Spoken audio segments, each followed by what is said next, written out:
Bring the good news to the Filipino people. DYAF-AM Bacolod. Radio Totoo. Credible Broadcasting. CNN. The Catholic Media Network. DYAF CMN Bacolod. Radio Totoo. 11:43. Ang kusog sang kamatuoran.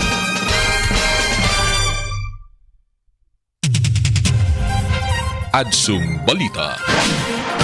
Mga balita nga natipon halin sa mga parokya kag kapilya niya sang diocese sang Bacolod.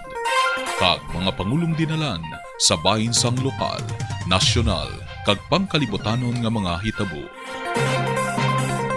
Adsum Balita. Diri lang sa opisyal nga waragwagan sang diocese sang Bacolod. DYAF CMN Bacolod. 11:43. Radio Totoo, ang kusog sang kamatuoran. Kag karon, yari ang inyong mga tagbalita.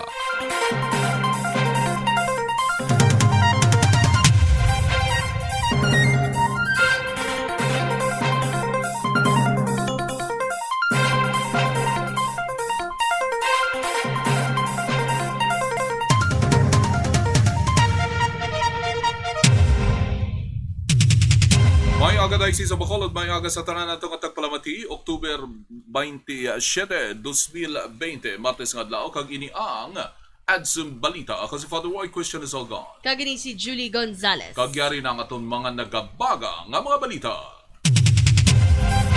Adsum Balita. Pila ka mga doog sa probinsya, ginbaha, ginatos ka mga residente, gin-evacuate bangod sa Bagyo Quinta. Rehistro sa backtrack kinahanglan na agud makakuha sang Travel Authority. Bagong isolation facility sa Bacolod, nahuman na. 1.8 million nga mga farm input sa kon kapital sa pagpanguma ginhatag sa mga benepisyaryo sa syudad sang Talisay. Bago Quinta kag tail end of frontal system magadala sa gihapon sa pag-ulan sa Metro Manila kag Western Visayas. Kaga Vatican ginpalawig ang plenary indulgence para sa mga tumuluo nga nagtaliwan sa bilog nga bulan sang Nobyembre. Adsum Balita. Kagkaroon para sa detalye sa aton mga balita, pila ka duog sa probinsya ginbaha, ginatos ka mga residente gin-evacuate bangod sa Bagyo Quinta. Sunod sa Provincial Disaster Management Program Division, ginbaha ang mga banwa sang Hinubaan, Moises Padilla, Isabela kag ang syudad sang Sipalay, Lunsay, mga duog nga napamtang sa sur nga bahin sang probinsya. Sunod sa Disaster Risk Reduction Management Office sang Hinubaan, ang banwa naka-eksperyensya sang sagunson nga madamon nga pag-ulan, pumalin sang hapon sang Domingo, nga nagdulot sa mga pagbaha sa mga barangay sang San Rafael, Talakagay, Bulwangan kag Poblasyon 1. Suno sa DRRMO, 50 ka mga pamilya ang ging-evacuate gikan sa Poblasyon 1, Bulwagan kag Talagakay. 457 naman ka mga individual ang gin-evacuate kag temporaryo nga ginpasilong sa Socio-Cultural Center sang banwa sang Isabela. So sunod naman sa report sang DRRMO, sang banwa nga may mga pagbaman sa barangay May Tubig, Rumirang kag Poblasyon 5 sang banwa. Naka-eksperyensya man sang pagkadula sa kuryente sa barangay Amin. Sunod naman sa kay Moises Padilla, Mayor Elia Celestina Garcia Yulo, nga 46 ka mga pamilya gin-evacuate man sa auditorium sang banwa. Bangod sang pagbaha, nagpanghatag naman sa pagkaon kag tubig sa mga apektado nga pamilya ang Department of Social Welfare and Development sang banwa. Gin-evacuate man ang pila ka mga residente sang Purok Dalipi, Barangay Maricalum, sa siyudad sang Sipalay, bangod man sang pagbaha. 50 naman ka mga individual naging sakop sang DRRMO sang banwa sang Binalbagan. Kalakip na ang isa ka bulan pala mga lapsag sa sitio Aslom, Barangay Marina, sa kagapod nga adlaw. Temporaryo naman nga nagpahamtang ang mga residente sa isa ka health facility kag compound sang asyenda. Samtang sunod naman sa Provincial Disaster Management Program Division, nga sa subong gina-assess pa sang tag sa mga lokal nga panguluhan ang pagkaguba nga dulot sang pagbaha dala sang Bagyo Quinta. Adsum Balita. Kag sa iba naman nga balita, rehistro sa backtrack kinahanglan na agud makakuha sang Travel Authority. Nagpagawa sang bag-o nga pulisiya ang Bacolod City Emergency Operations Center nga ang mga magakuha sang medical certificate sa para sa Travel Authority ang kinahanglan na nga magparehistro sa Bacolod Contact Tracing System o kun backtrack sumugod subong nga adlaw Oktubre 27. Ginpahayag sang City Health Officer in Charge Dr. Edwin Miraflor nga ang backtrack ang magabulig sa pagtumod sang travel history o kun record sa pagbiyahe sang isa ka individual subong man sang iyang exposure. Samtang ang chest x-ray naman suno sa City Health Office ang wala na ginapangayo, magluwas na lamang sa mga special cases depende sa attending physician. Magapaidalo naman sa gihapon sa health evaluation ang magakuha sang medical certificate suno sa CHO. Adsum Balita. Charge Dr. Edwin Miraflor. Ang oras na tayo sa Bacolod, alas 8:07 na. Ang kaginang oras ginulong sa inyo sang Bear Brand Powdered Milk Drink. Sa aton nga pagbalik, bagong isolation facility sa Bacolod, nahuman na. Padayon ang pagbantay sa balita, diri lamang sa Adsum Balita. Adsum Balita.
Panginbulahan sa aton mga DYAF CMN Bacolod partners. NIG Marketing, Ms. Ria Divilla Montelibano, Friends of Padre Pio Airport Subdivision, Mr. Antonio Cian, Reverend Father Angelo Ansula, Attorney Henrietta Vinco and family, RTN General Services, Mayor Jose Nadi Arceo, Municipality of Hinigaran.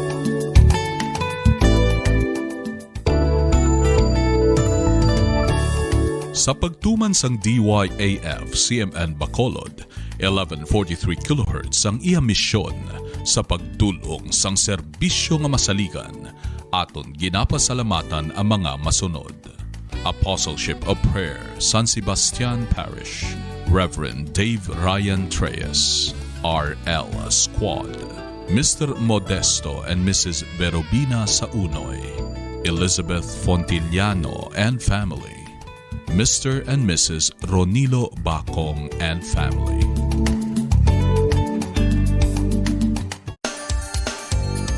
Sa pagtuman sang DYAF CMN Bacolod, 1143 kHz sang iya misyon sa pagdulong sang serbisyo nga masaligan aton ginapasalamatan ang mga masunod. Legion of Mary, Nuestra Señora de Fatima, Cathedral Chapter, Kirk Simon Gimbal and Kyla Marie Gimbal, Reverend Father Luan Torrefranca and Our Lady of Lourdes Parish, ZFA Credit Corporation, Little Children of the Divine Will, Our Lady of Peace and Good Voyage, Antipolo Pontevedra, Marivic Montilla, Miss Genevieve Gonzalez.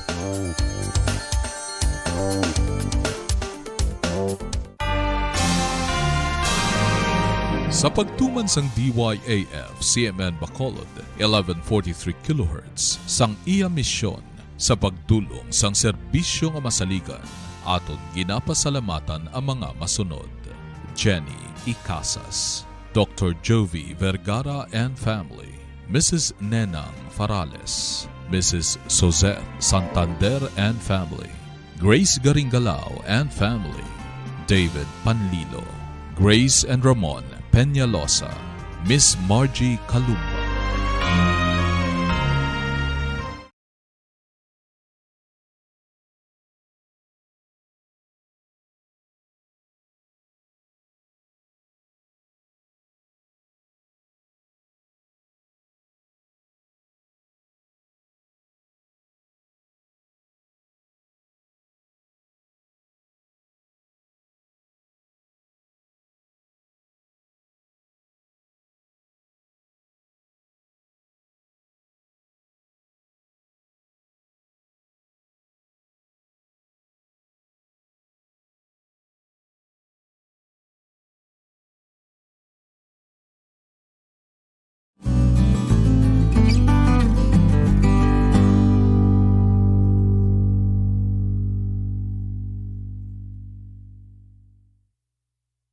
AM Radio kag sa digital broadcast paagi sa Adsum kag DYAF Facebook pages.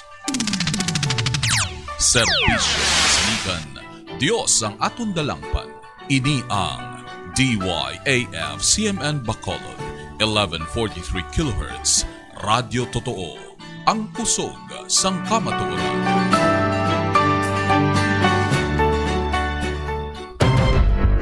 DYAF CMN Bacolod Radyo Totoo 1143, ang kusog sang kamatuoran. Adsum Balita. Pabalik sa atong balitaan at sa Balita Morning Edition ng Oras sa Dice Bacolod, alas 8:13 na kag ining atong mga balita ginadulong sa inyo sang Bear Brand Powdered Milk Drink. Isa ka breaking news, ang IATF ang nagpagawa na sa resolution number 80 nga nagapahayag nga ang mga religious gathering pagapasugta na sa 30% sitting capacity sa panahon sang GCQ. Inamakitan sa paragraph B, page 3 sang IATF resolution number 80. Ina nga balita aton na gina-break subong kay kita nakabaton sang text message halin mismo sa legal officer sang siyudad sa Bacolod, Attorney Bayatan. Bantayan ang mga updates sa sina nga breaking news sa aton nga pagpadayon nga pagpalayag. Sa Piakabayn, bagong isolation facility sa Bacolod na human na.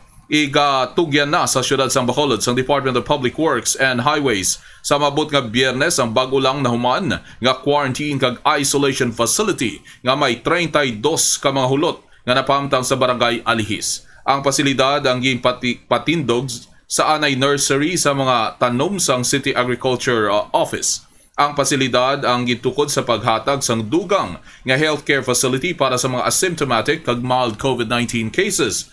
Sunod naman sa kay City Administrator M. Ang nga ang proyekto ang pangunahan sa DPWH Task Force nga pamunuan ni Department of Public Works and Highways Undersecretary Emil Sandain. Kabulig ni si DPWH Region 6 Director Leia Delfiando. Kompleto naman sa mga necesidad kang isang banyo, kuryente kag tubig ang pasilidad. Mayara man sang hulot para sa mga medical kag service personnel. Ang pasilidad ang kabahin sang assistance package para sa mga COVID-19 or COVID facilities sang syudad sang Bacolod nga bulubanta nga nagabalor sang 42.5 million pesos. Adsum Balita. Sa ibang nga balita, 1.8 milyon nga mga farm inputs sukon kapital sa pagpanguma ginhatag sa mga benepisyaryo sa syudad sang Talisay. 29 tanan ka mga benepisyaryo nga mangunguma ang nakabaton sang kapin 1.8 million pesos nga balor sa mga farm inputs sukon kapital sa pagpanguma gikan sa syudad sang Talisay. Ang mga farm inputs ang nalakipan sa mga gamit sa pagpanguma nga nagabalor sang 395,035 pesos kag subong man sa mga farm equipment nga nagabalor naman sang 1.4 million pesos. Ginhatag mga farm inputs sa ka-turnover ceremony nga ginpamunuan sa Assistant City Administrator Ismael Penado sa Sukon sa pagpamuna sa City Agriculture Office sa pagpamuning Gisela Sevilla. Kalakip man sa mga farm inputs ang ginpanghatag sa mga benepisyaryo, amo ang 135 ka botelya sang polyar fertilizer, 70 ka sako sang abono nga urea, 33 ka sako sang triple 14 nga abono, 1,000 kag duha nga pakete sa mga naglain-lain nga binhi, kag 70 ka sako sang humay.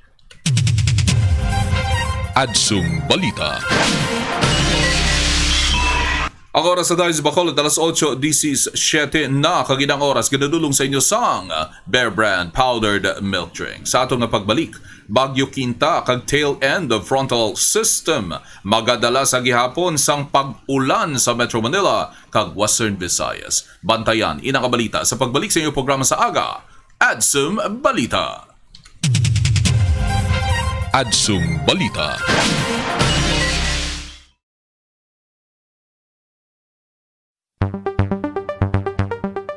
Sa pagtuman sang DYAF CMN Bacolod, 1143 kHz sang iya misyon sa pagdulong sang serbisyo nga masaligan, aton ginapasalamatan ang mga masunod. Mr. Jaime Deriada, Red Mahogany Lumber, Barangay Singkang Airport. Maria Rosario Sola, Myrna Dezabelle, Mergy Henobis and family. Evelyn Totenko. Little Children of the Divine Will, Sumag Sanacol Group. Little Children of the Divine Will, Redemptorist Sanacol Group.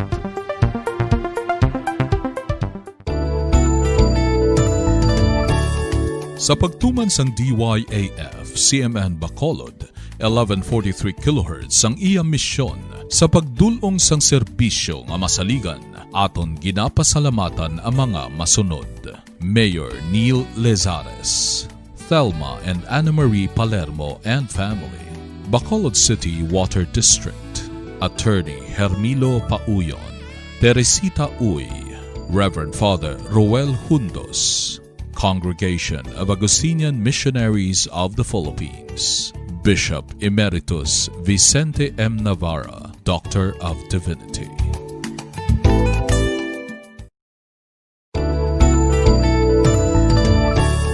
Sa pagtuman sang DYAF CMN Bacolod, 1143 sang iya misyon sa pagdulong sang serbisyo nga masaligan, aton ginapasalamatan ang mga masunod. Wilma Gonzalez, Mrs. Josephine Nagagor, Mrs. Bernadette Kalimpong, Architect Paul Celo and family, Mrs. Elizabeth Tulbo, Miss Ana Villarias, Mr. and Mrs. Benjamin and Veronica Macasa, Mrs. Heidi Alunan and family. Sa pagtuman sang DYAF CMN Bacolod, 1143 kHz sang iya misyon sa pagdulong sang serbisyo nga masaligan, aton ginapasalamatan ang mga masunod. Mr. William and Anna C., Santa Helena Quasi Parish, Barangay Patikwi, Hinigaran. Reverend Father Brethen Rai Gamala, Miss Euphemia Cabarles and family. Reverend Father Samuel John Tanyoso, Reverend Father Elmer Poniado, and Our Lady of Lourdes Parish, Pulupandan. Rialina F. Castaneda, Rosario B. Cantilla.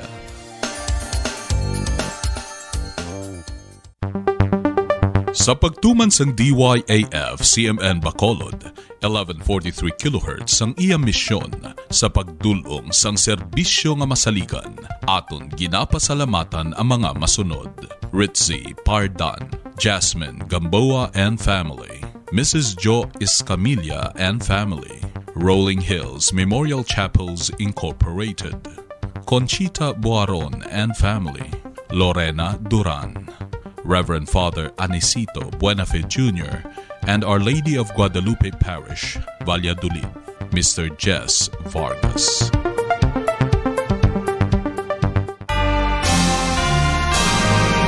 Sa pagtuman sang DYAF CMN Bacolod, 1143 kHz sang iya misyon sa pagdulong sang serbisyo nga masaligan, aton ginapasalamatan ang mga masunod. Asian Alcohol Corporation, Mr. Michael and Mrs. Jovi Amodente Sergeant and family, Gerald and Jem, Mr. Nelson and Mrs. Susan Iscamilla and family, San Diego de Alcala Parish, Silay City, University of Negros Occidental, Recoletos, Mr. Dennis and Mrs. Jazelda Madrigal, Empress Quality Printing Philippines Incorporated, Talisay City.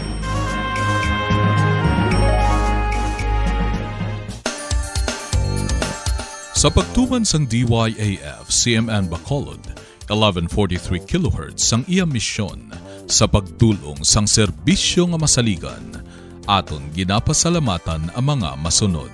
Gardenia Centre, Mrs. Maria Luisa Tan, Monsignor Joy Himera, Miss Nelly Hitchanova and family, Reverend Father Edwin Cadena, Right Side Services, Triple G, ATC Lending Corporation, owned and managed by Mr. and Mrs. Arturo M. Canillas.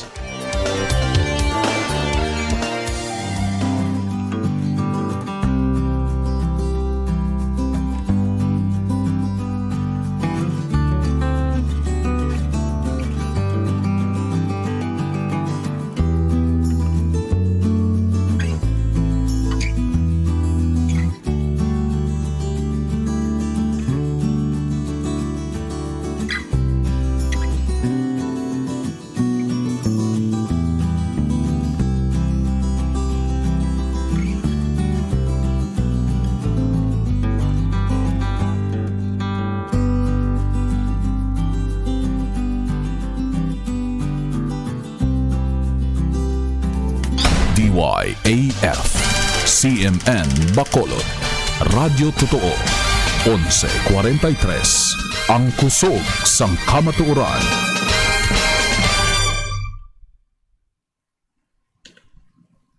Pabalik sa aton balitaan, Adso Balita Morning Edition ng oras sa Dahil sa Bacolod, 8:24 na.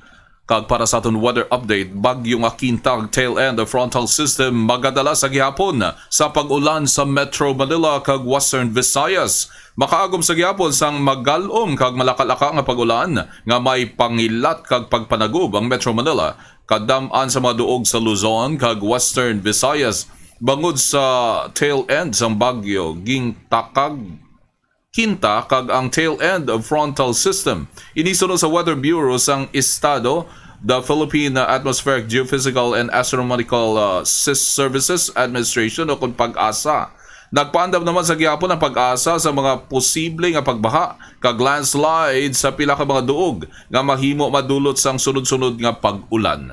Ang kadama naman sa mga duog sa pungsod na makaagom sang magulalumon tubtob magalom nga kalangitan kag pila ka mga pag-ulan.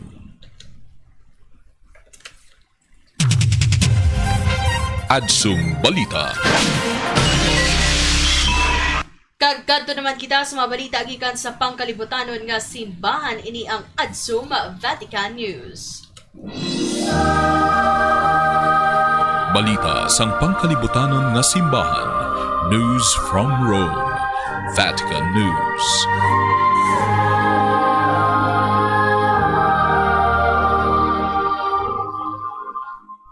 Vatican, ginpalawig ang plenary indulgence para sa mga tumulo nga nagtaliwan sa bilog nga bulan sang Nobyembre.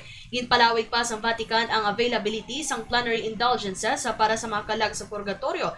Ini sa tunga sa mga restriksyon dulot sang COVID-19, partikular ang paglikaw sa dalagko nga mapagtilipon sa mga tao sa mga simbahan kag patio. Suno sa isa ka dekreto nga ginpahayag sa Apostolic Penitentiary sa Oktubre 23, ang mga indulgent acts ang nga nagabulig sa pagpatawad sang temporal punishment bangod sa sala para sa mga nagtaliwan ang mahimo na nga makuha sa bilog nga bulan sang Nobyembre. Ini nga dekreto ang ginpirmahan ni Cardinal Mauro Piazenza, Major Penitentiary sa Apostolic Penitentiary.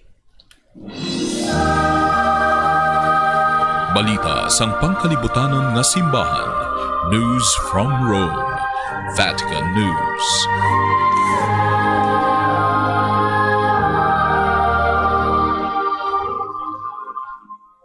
Kag partner Julie Saliwat, atong ginabalita nga ging pataas na ang percentage sa maka-attend sang Santos nga misa, 30% sang sitting capacity under GCQ.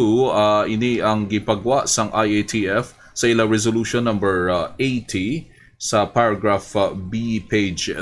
Kag ina nga balita ato nakuha sa mismo sa City Legal Officer sang Dakbanwa sa Bacolod, Attorney Bayatan. Kag sa liwat no, 30% na ang aton nga pangamahimo nga mga tumuluo nga magtambong sa misa nasusulod mismo sa simbahan. So ambot singanon sa kon sa 100, 30% sang 100 nga seating capacity, no, ang pwede makasulod. So sa liwat from 10% sa mga GCQ areas, suno sa aton nga national IATF mahimo na nga 30% seating capacity ang tanan nga mga religious gatherings. Ti madam nga salamat man sa aton mga sponsors kag mga padayon nga mga nagaupod sa aton. Padayon lamang sa pagtutok diri sa adsong balita para sa mga latest labi na gid sa weather kag sa aton mga pangabuhi bilang isa ka simbahan. Makutunan mo yato ang mga balita nga natipon sa bilog ng puwersa sang DYAF Seaman Bacolod 1143 kHz sa inyong mga radyo para sa sining adlaw, Oktubre 27, Martes. Inialagan, Father Roy Christian Izogon. Kag bantayan pang iba naton mga balita karon sa Adsum Balita Afternoon Edition, ini si Julie Gonzalez. Serbisyo nga masaligan Dios ang aton dalangpan, ini ang Adsum Balita. Adsum Balita.